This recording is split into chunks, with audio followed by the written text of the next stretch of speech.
black and death metal discussion. Stay tuned.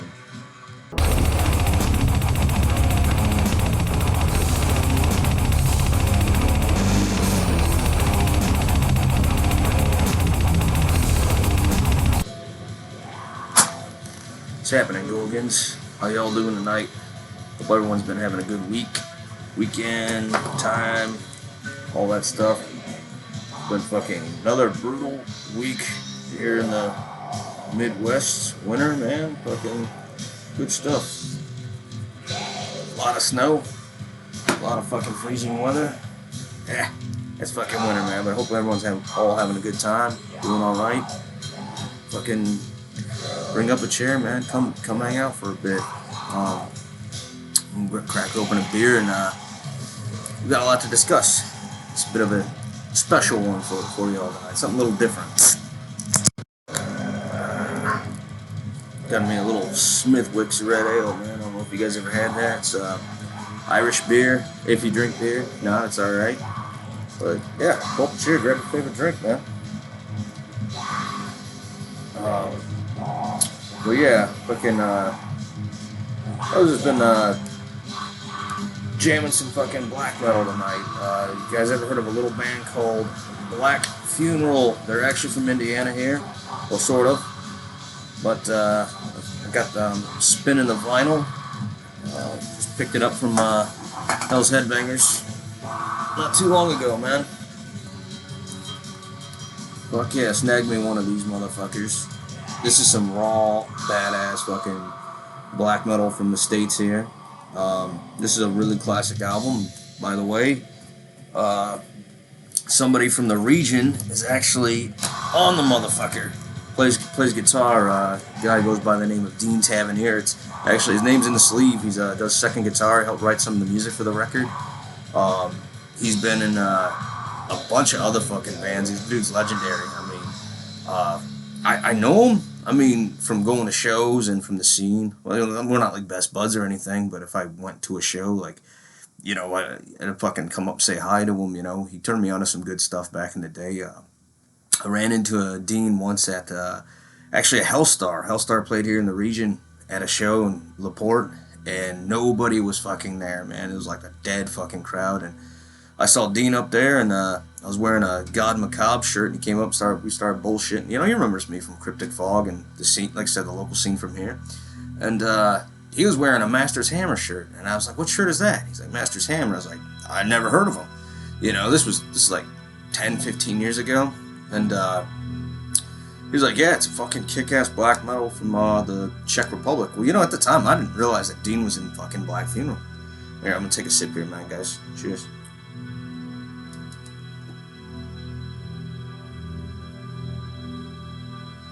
It's good stuff. Well, yeah, he was in fucking Black Funeral, and I had no idea. And but he's been in a bunch of other bands too. One of his more recent ones was a death metal band called Beaten Killer. He did a split with Corporation SS. Badass stuff, man. Fucking badass death metal. He was in. I was jamming Stone Magnum, that vinyl, a few weeks back. He was in that band. That was like one of his, you know, main heavy metal bands. Another band, Skullview. I mean, just go on Metal Archives, look his shit up, man. Dude's fucking legendary. One of the fucking legend guys from the region here, extreme metal and underground metal. So, cheers to Dean, and dude, this fucking Black Funeral kicks fucking ass. Can I say it's great fucking black metal?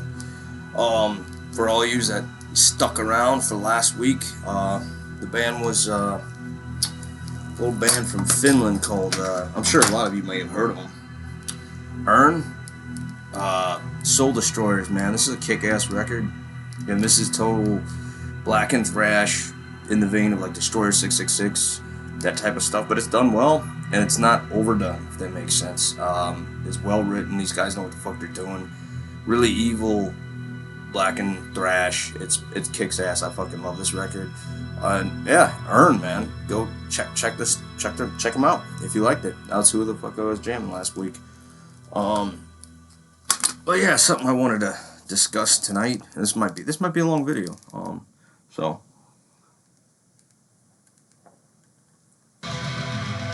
fucking so someone wanted me to do a video on one of my riffs from my Cryptic Fog album, Staring Through the Veil. Now, if you ain't guys familiar with this record, it came out in 2017 on Blood Harvest Records.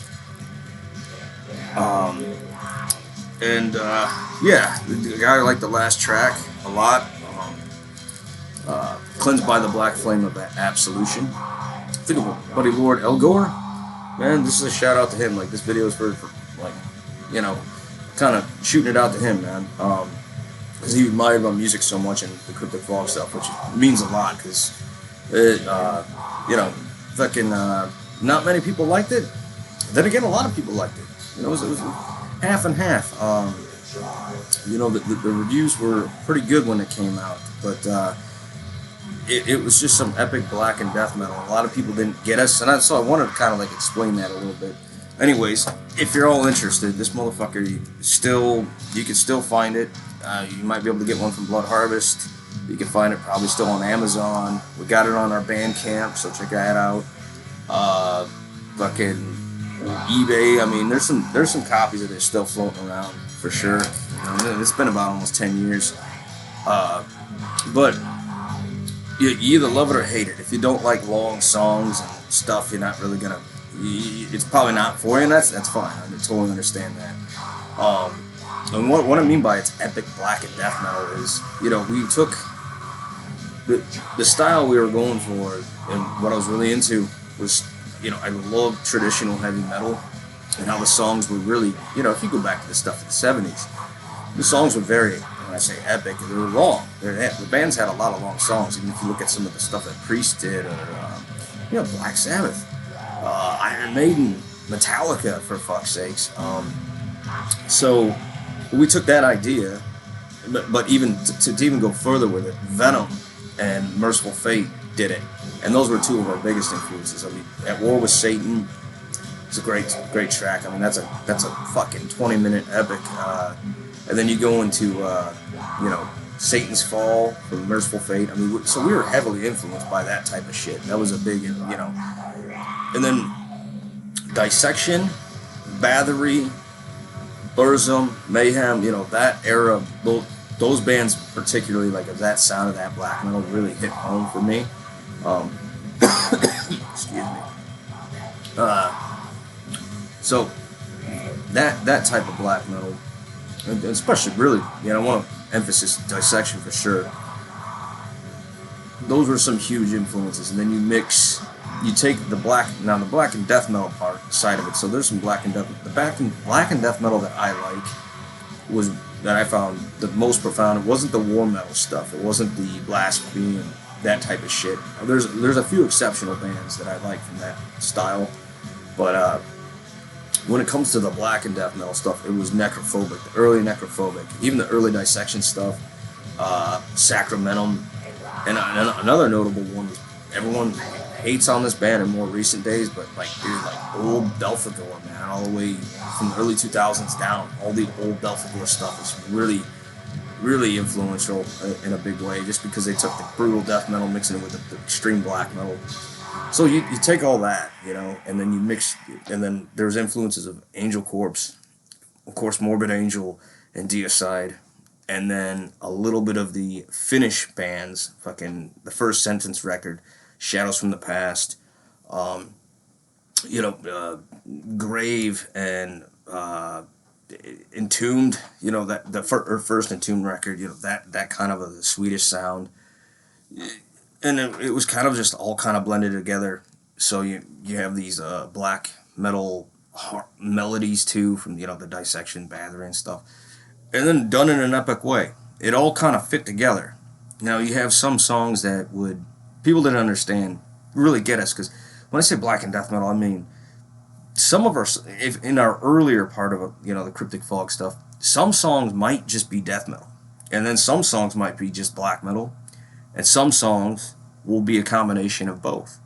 So that's, I mean, we were, you know, especially in the early stuff, this Staring Through the Veil is, I think, like probably out of everything that I did with the band, I think it was the best work we ever done. And it was just me and Dan Klein, DFK. You know, by that point, him and I wrote the whole fucking thing. He did the vocals and the drums, and he wrote the lyrics, and I composed all the fucking music. So I mean, that's kind of how we.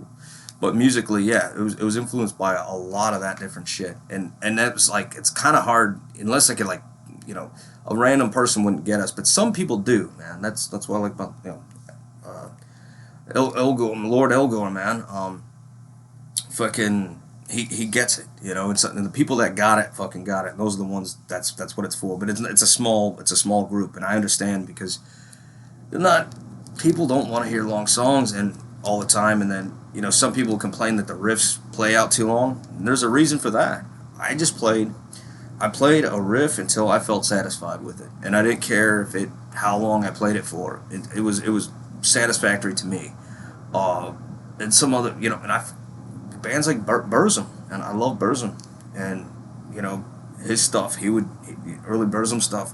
It was the same thing. It was, you get lost in the riff, and that's just kind of what we were doing with I think on an extreme level, because, you know, some of it was death metal riffs fucking just droning on, and that's not for everybody, and I totally get that. But that's what Cryptic Fog was, man. We were this epic Blackened death band, and I'm proud of the work that I've done with it. You know, who's to say I'll probably be another record, as long as if I stay alive long enough. There'll probably be another Cryptic Fog record one day, as long as Dan's still fucking jamming drums, you know. But yeah, that's kind of my story with that. So, you know, I wanted to do a video with the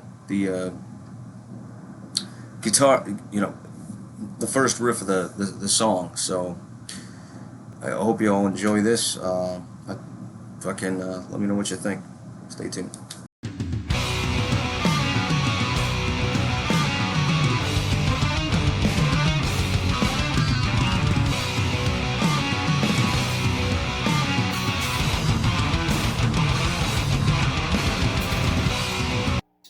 The last track off of the Cryptic Fog album, Staring Through the Veil, cleansed by the black flame of absolution. Someone wanted to, you know, show them how the riff's done. You know, they got it stuck in their head. So basically, if you got a guitar or whatever, this drop tune, drop B, which is basically C sharp standard, and you just drop the first string. That was actually one of the main Cryptic Fog guitar tunings. It's got a lot of hate, but drop tunings do, but fuck it, man. I use all the strings. Anyways, so enough of a fucking ramble here. Let's do this motherfucker. Alright, so it starts out power chord on the second string, which is, in this tuning, it would start with a B, the note B. Yeah, the regular power chord. It's a 3-note power chord. You know, so they got a lot of power to it. This riff, just to touch base, is heavily influenced by Burzum and Dissection. It's kind of a bit of a mixture of that. That's why, you know, the stuff's really epic. It plays out very long. But anyways, so it's like an arpeggiated type thing. So the first thing you do is hit the chord, and then the first 3 notes here. Okay, that's it. And then the next part's a little trickier. Your second finger, you're gonna go to the B string, which is C sharp, or G sharp, my bad. And you're gonna do this well, it's not a hammer on yet, but you hit the note and you pull off, and you go back to the 4th string. So it's like, I don't know if anyone can see that.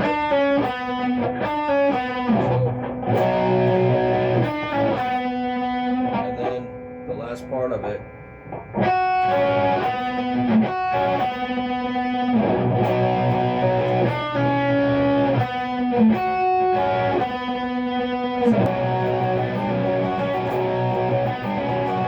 Well, that's basically the first part of it. Actually, it is the first part of it. Then the next part, you go down to, this is a power chord, you know, drop power chord, and then it's 3rd string. That's the flat part, and then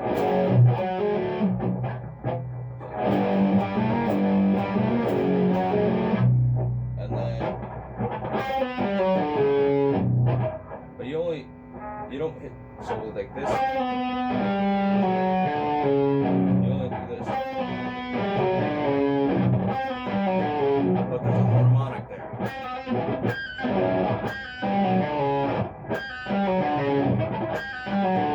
it's like, and I forgot, you gotta double pick these. But I don't do these single notes, I bar the whole thing.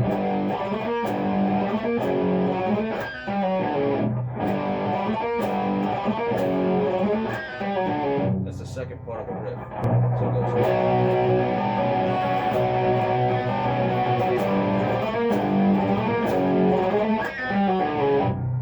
Okay. Now the next part, it's kind of like that last part, but backwards.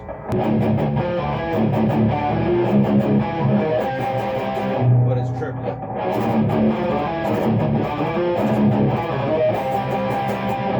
All together now.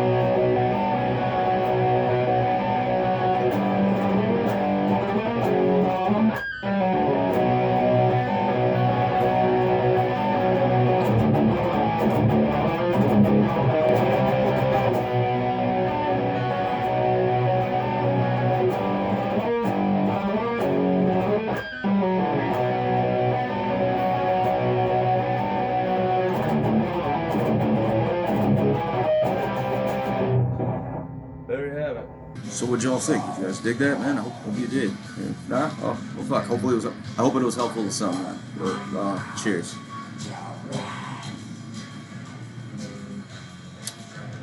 Well, yeah, my guitar was a bit kind of out of tune, and it was a bit sloppy. I do admit I haven't played those fucking riffs in like 10 years, man. It's been probably since I did the record almost. It's been a long fucking time since I've actually sat down and played those riffs.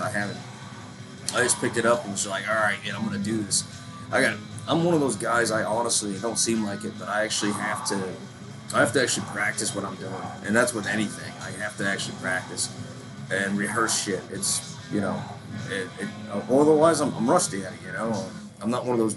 I'm not one of those fortunate people that just pick up and play. You know, and it's not that I'm not practicing guitar. I'm always practicing guitar on different stuff. But if I don't play things that I previously wrote, it's kind of more difficult at first. So, like I said, until I practice. Ghoulish Grin stuff, definitely. That's probably the most difficult shit that I've ever to play for me. Very challenging shit. It ain't easy, trust me, but I enjoy it. I love the challenge, the expressive part of it. But that fucking, it's funny because the guitar, man, that's the Warlock I'm using. That's what I use to record the guitars on the album. I might have mentioned that, I don't remember in the video, but I use that guitar, a Mesa Boogie, early 90s triple rectifier, and I think like a Marshall cab, I can't remember exactly what, and I think a Maxon pedal for a little edge. Well, yeah, that's pretty much it for that. Oh yeah, something I didn't mention. I've mentioned this before in like a video a long time ago. Something I'm proud about with that record is you're actually in a book. And, I don't know if they still do these, but Metal Masterpieces 2017. This was like either the first edition of these or second. I don't remember exactly, but yeah. Hell's Headbangers sold some of these, man. There's a lot of bands. The Immolation was in this book, but I'm really proud of this. Yeah, they did a little diddly on the best album covers of the year, 2017. Man, there's a bunch of these, and they wrote a little paragraph thing. If anyone gives a fuck, I don't even remember what the fuck it says, but I ain't gonna sit here and read it. But yeah, just something I'm proud of. Yeah, we're in this fucking book, man. So something kind of fucking cool. Yeah, let me know what you guys think, man. You guys dig it? Cool. Fucking pick one up. If not, well, fuck the hell off. No, I'm kidding. I don't care, man. People like what they like. It's like you said, it's a big fucking underground, and there's a lot of music out there, a lot of kick-ass shit. So a lot to choose from, man. But yeah, I hope you're all stick around for this. If not, well, whatever. But there's something I do at the end if anyone's interested. Uh, I play a band. I don't tell you who the fuck it is till the next week. Just kind of like at the beginning of the video. New subscribers, old subscribers, thank you guys. But here's the thing. Something I was thinking about. Okay, so not to try to fucking drag this goodbye on, but fuck it. So if you've got a cell phone, right? The whole point I do this is just to kind of just embrace the music and without any fucking other distractions. So do me a favor.